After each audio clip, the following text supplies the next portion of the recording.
Today's video, I just want to share some tips and advice that I've learned over the past 4 years of growing beautiful, long, and healthy locks.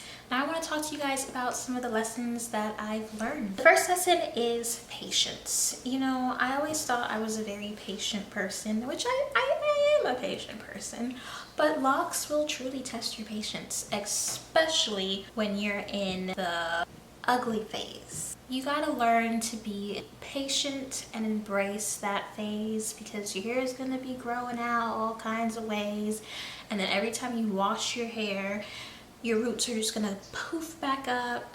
And I did learn a hack about that. So like in the beginning, every time I would wash my hair, they would just unravel and like become like a little mini fro again. So what I started doing was 2-strand twist styles. I was like, what would happen if I just washed it with the style in?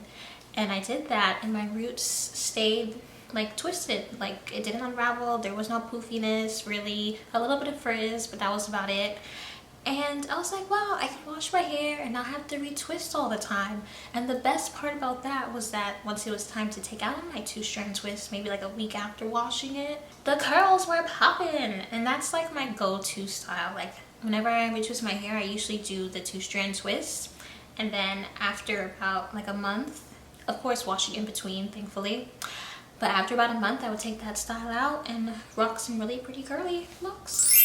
I think I posted a video here about that too, so make sure you guys check it out. But yeah, so you gotta be patient and deal with the ugly stage and not feeling too confident. I'm a Leo, so of course I was gonna feel confident regardless. For some people, their lock journey can be very emotional because it's a lot of energy in your hair and the growth and all that comes with it. So you just gotta be patient with yourself. A second lesson that I learned is that every lock journey is unique. For some people, they really just don't feel good in that ugly stage of having their locks.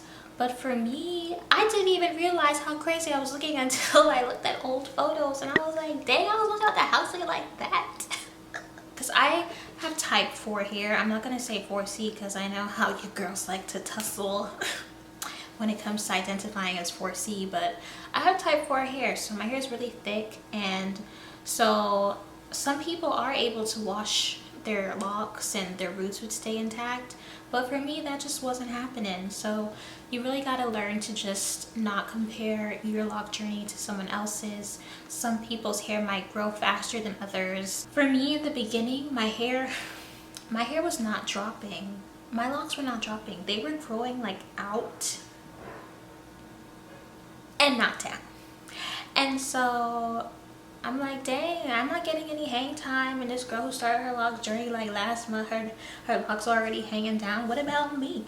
But let me tell you, after like year 2.5, them things dropped. And like my hair's just been growing so long, like I'm like, when did my hair get this long? Like just yesterday I feel like it was like here, you know? So definitely don't compare your lock journey to someone else's, and don't compare your life journey to someone else's either, because it's all different and we're all on our own path and we're all in God's timing. So trust that. Which brings me into my last lesson. I really like how my lessons are flowing. Locks teach you about self-love and self-acceptance. So you just gotta accept how your locks develop. My locks are really like, I mean, right now you can't really tell because I just got a fresh retwist, but like if you look really closely, like I have a lot of frizz, like they're not super neat.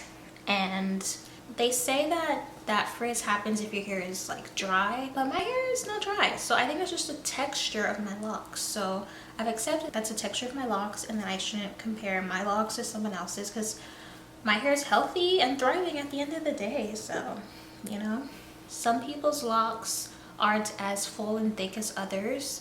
I like to think that I have a very thick brand of locks up in here.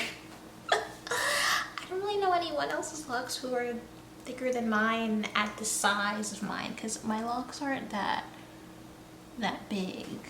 I have like, I think I have like 110-ish locks, so I have a lot in there, and they're each also thick.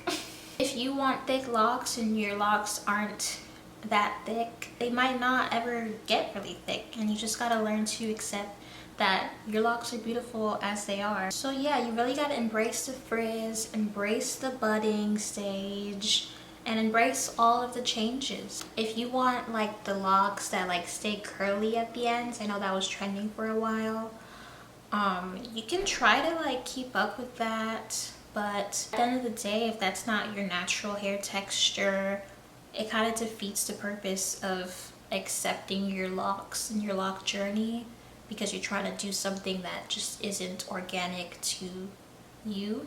You really just gotta learn to accept how your hair grows and how you grow as well.